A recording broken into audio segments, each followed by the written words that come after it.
The greatest mistake you make each day does not happen at noon. It happens the very moment you open your eyes. Before you speak to anyone, before you rise from the bed, before the day has even begun, you silently decide who you are going to be. Most people do not choose a new state in that moment. They simply resume the old one. Yesterday's problem, yesterday's fear, yesterday's lack returns, not because it is true, but because it is familiar. In that first minute, the direction of the entire day is already set, not by effort, not by action, but by the state you enter without awareness. If your days continue to carry the same emotional weight, if your desires fail to harden into fact, the cause is not what you do throughout the day. It is what you allow to take command in the first 60 seconds after waking.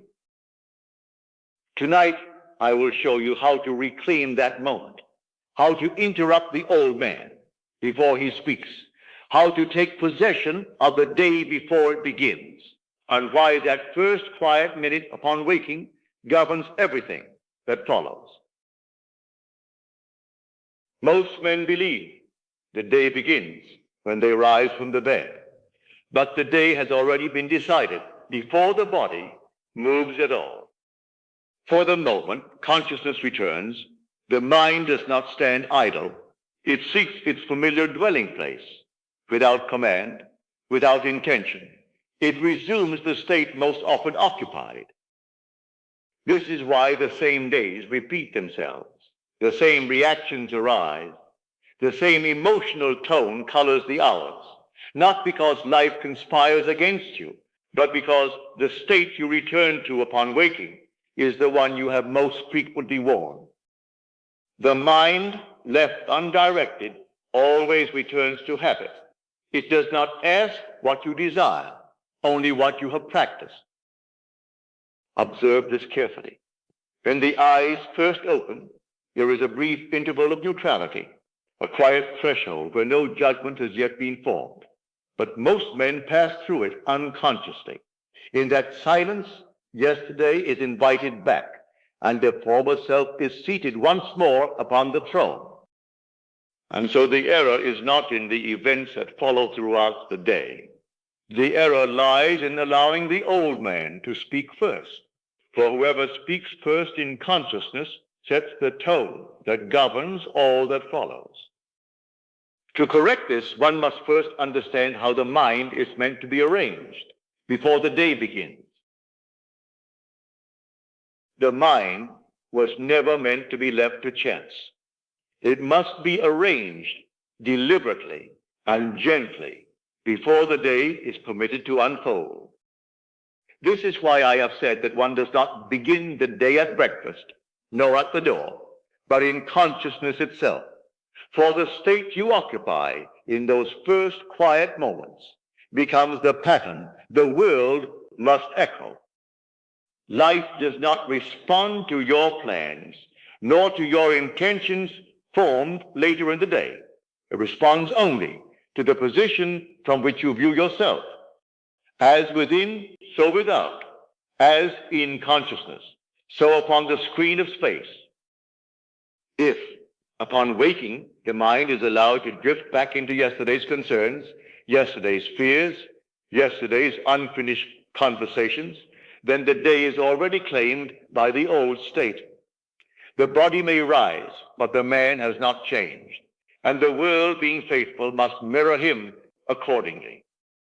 But if the mind is set even slightly upon the assumption of fulfillment, the day is altered at its root.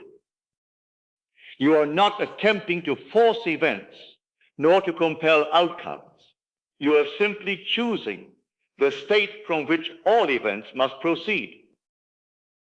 This is the secret of arranging the mind. You do not wait for the day to inform you who you are. You decide first and allow the day to take its orders from you. It is at this point that most fail, not because they lack faith, but because they move too quickly. The moment consciousness begins to stir, they rush to meet the day as the man they were yesterday. Stop. Do not rise at once. Do not hurry toward the world. Do not permit the mind to wander unchecked. For every unguarded movement in that moment is an unconscious return to the old state. The body awakens before the man does. And if you allow habit to take command, memory will speak first. Yesterday's burdens, yesterday's questions, yesterday's unfinished scenes, the mind accepts them without protest, and the day is shaped accordingly. Stop it there. Do not reason with those thoughts. Do not correct them. Do not argue. Simply refuse to follow. Leave them unanswered. They are not guidance. They are dead remnants. The discipline required is not effort, but restraint. To remain still long enough for a new position to be assumed, to withhold reaction, to prevent the old man from resuming his place through momentum alone. You are not asked to fight the day. You are asked to delay entry until the right state is secured. For once you move as the old self, the day must obey him. Hold the ground. Let the impulse pass. Let the old urge exhaust itself. Then and only then are you ready to proceed. Having arrested the return, you must now establish the new position. For a vacancy left unoccupied will be filled again by habit. The mind does not tolerate emptiness.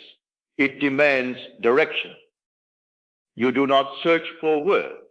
You return to the conclusion. A simple phrase is sufficient, provided it carries the mood of fulfillment. It is done, or I have already received, not spoken to persuade, but accepted as fact.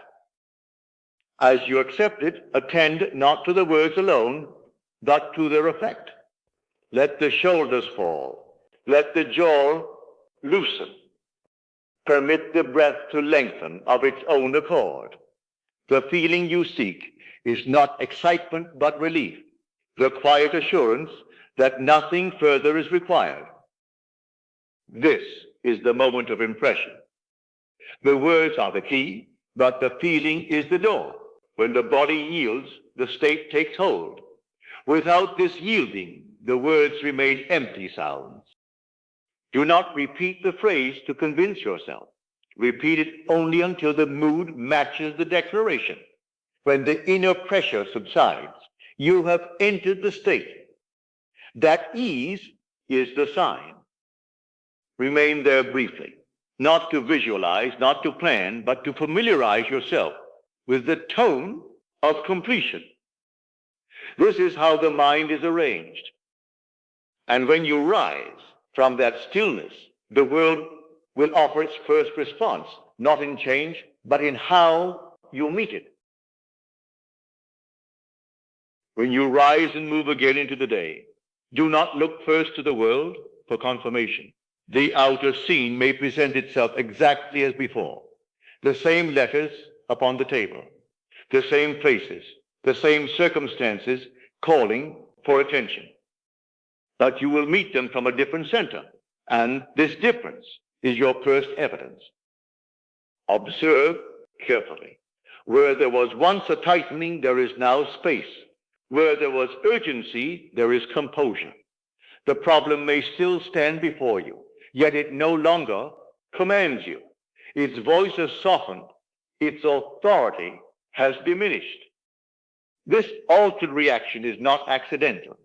It is the sign that the former state has been displaced. You are no longer responding as the one who lacks, but as the one who has already received. Do not undervalue this change.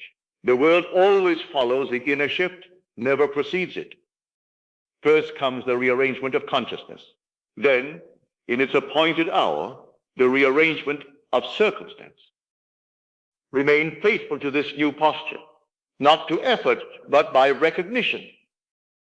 Each time you notice the absence of fear, the absence of strain, you confirm the end more surely than by any visible sign. This is the Sabbath I have told you of. Not the rest of resignation, but the rest of fulfillment. You have done the work. Now, you remain unmoved. And so, having arranged the mind, you move into the day, not seeking proof, but walking in the conviction of it. Now, let us go into the silence.